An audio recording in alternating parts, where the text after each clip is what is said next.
Hi everybody. Today I'm going to continue with these tutorials that people seem to like so much, and this is the Shadows Mustang. It's a brilliant tune. It's in the key of D.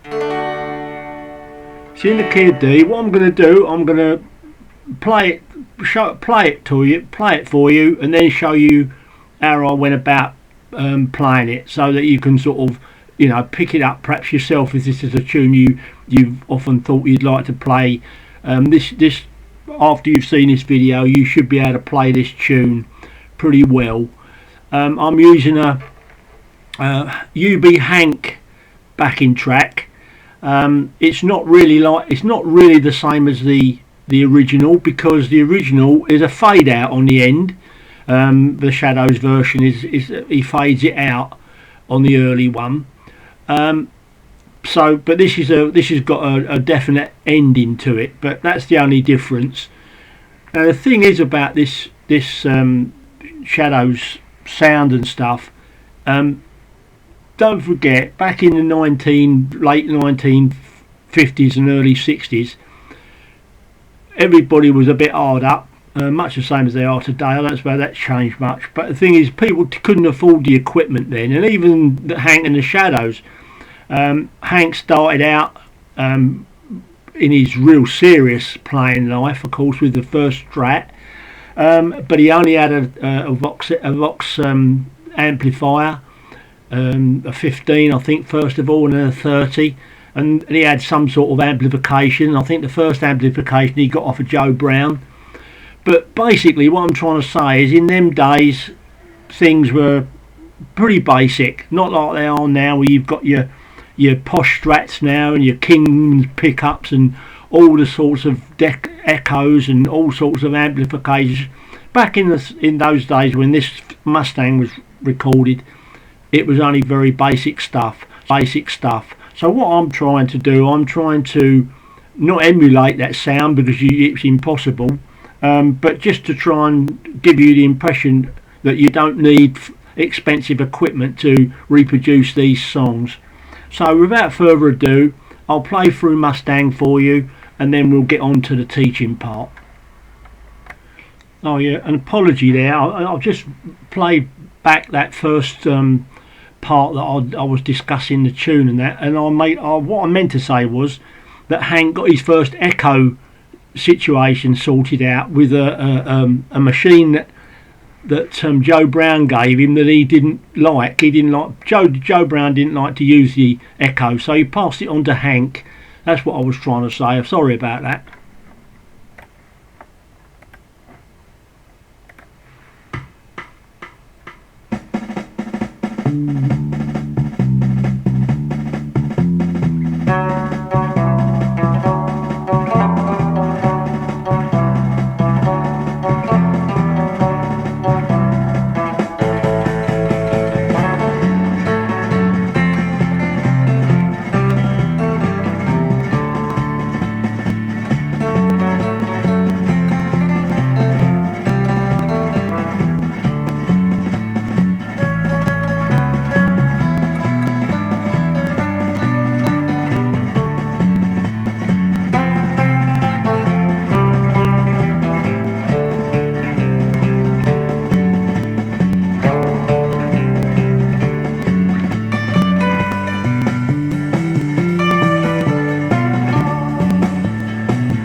Okay, so first start is a deadened note, which you're sort of, you know, to mute it, you're putting your hand across the bridge part there, and you're going to play these notes here.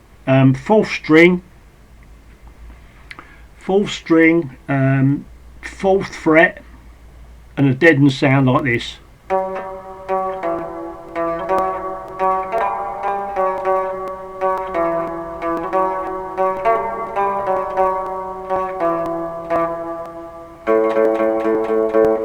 Finishing up on that A note there. Now what I'm actually doing there, I'm trying to get this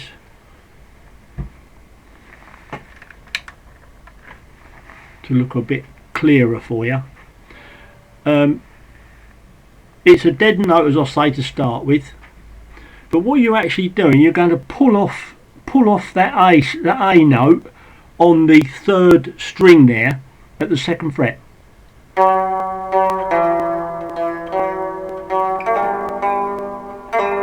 See that?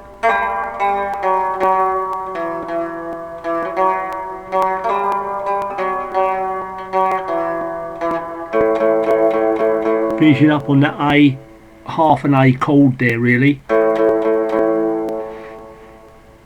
But that's quite important to get that little pull off right.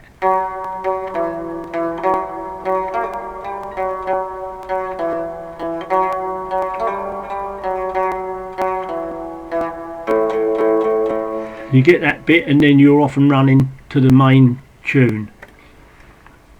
Incidentally, I should point out at this stage that when you play these tunes, it's okay to play as close to the record as you can, but what you want to try and do, if you can, is try and introduce your own personality to it. I know that's probably a difficult thing to do, but I mean, Hank puts a lot of little pull-offs and little incidental notes as he's playing through his tunes, and so you need to do similar like that to put your own stamp on it really. So okay, let's go into the first part. So what you're going to do, you're going to introduce a slide now. You're going to slide on the fourth string. We're starting on the D string.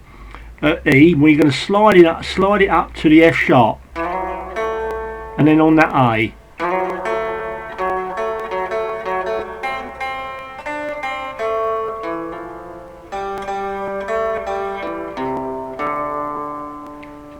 I'll just do that again.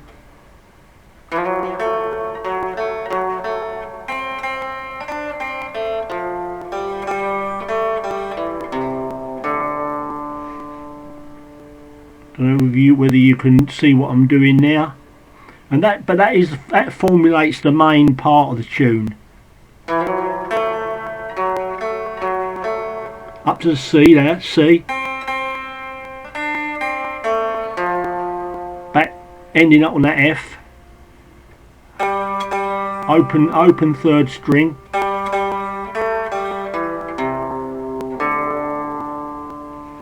Ending up on the open D.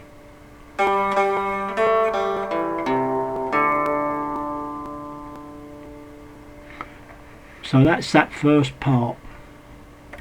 Okay, so this middle part is one of the parts where Hank does do some accentuation on the notes. He sort of doubles the notes up.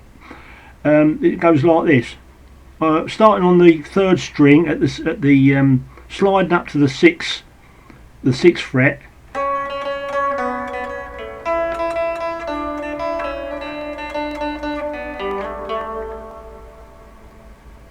Get that?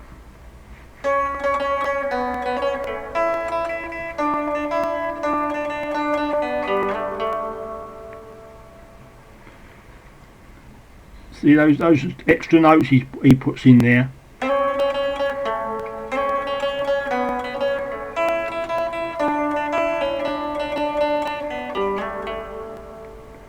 So that's all around the 4th, 5th, 6th and 7th frets, that is. Do it very slowly. Down to that A.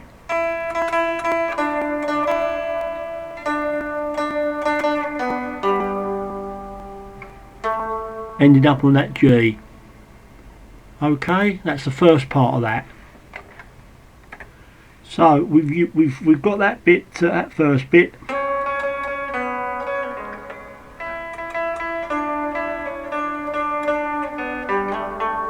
Now he's going to go down and start on the slide onto the third string up to C.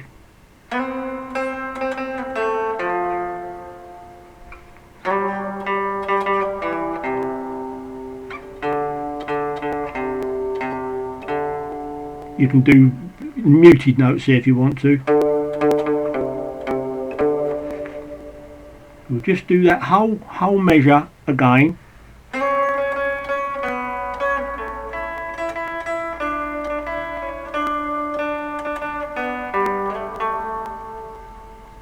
Slide.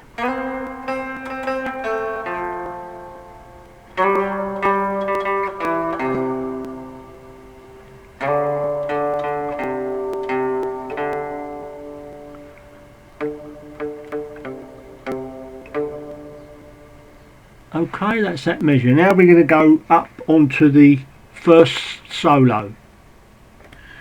Okay, so we're up at the 10th fret, which is your D note, and you're going to use the whammy bar there.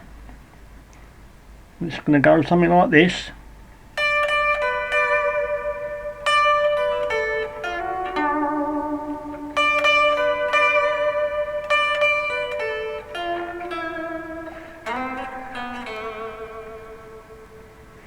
Okay, do that slowly again.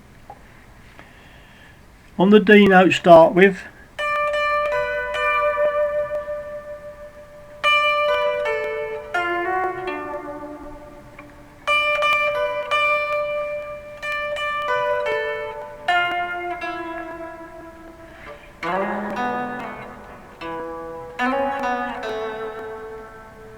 That's a slide down from on the third string. Let's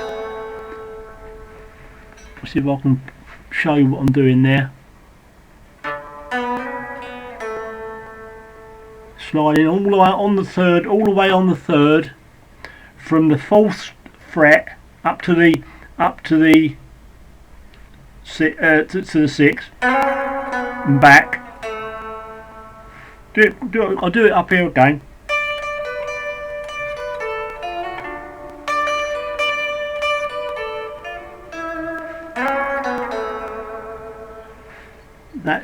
That's the first solo.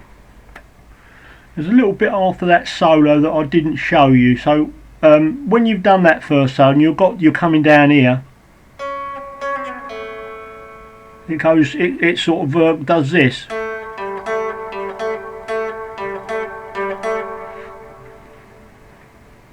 So I'll do that again. I'll do that solo all the way through.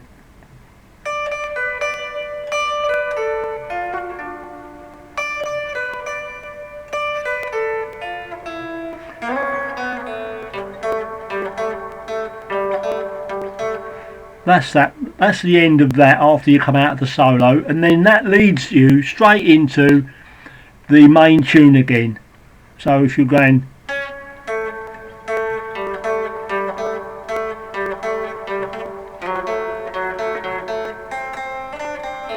etc. So you've got all of that there.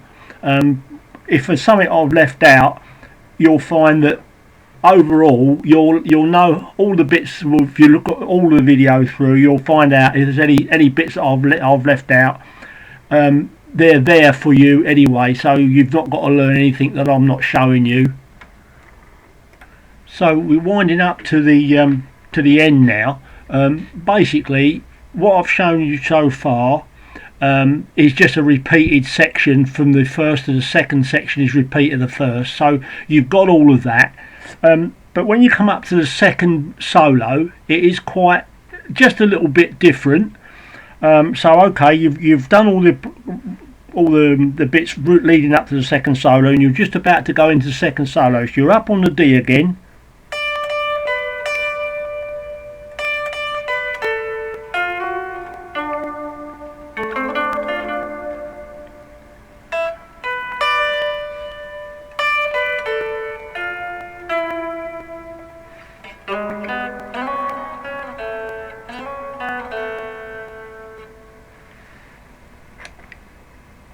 So let me just explain that second solo again. It's how it's different from the first. You're starting off on the D note.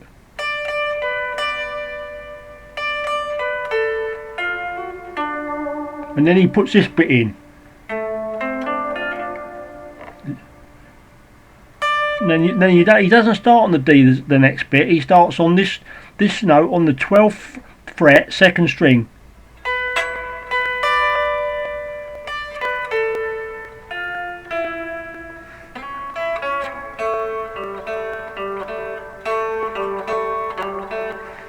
That's that second solo.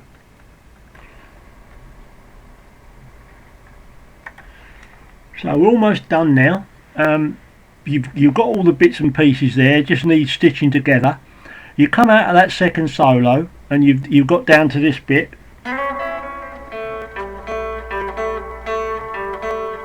And you start off straight into the main part again.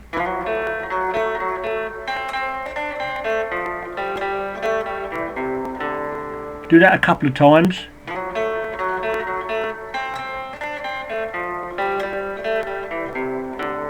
And then it ends like this. You open G to start with. Open G and then an A twice. Onto that E note, C note, and open D. So you're running down like that.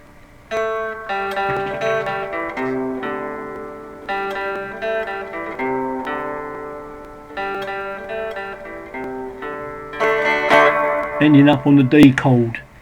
But as I say, in the original record, Hank fades it out, but the backing track says, you know, you're to finish it with a D, so that's what we've done.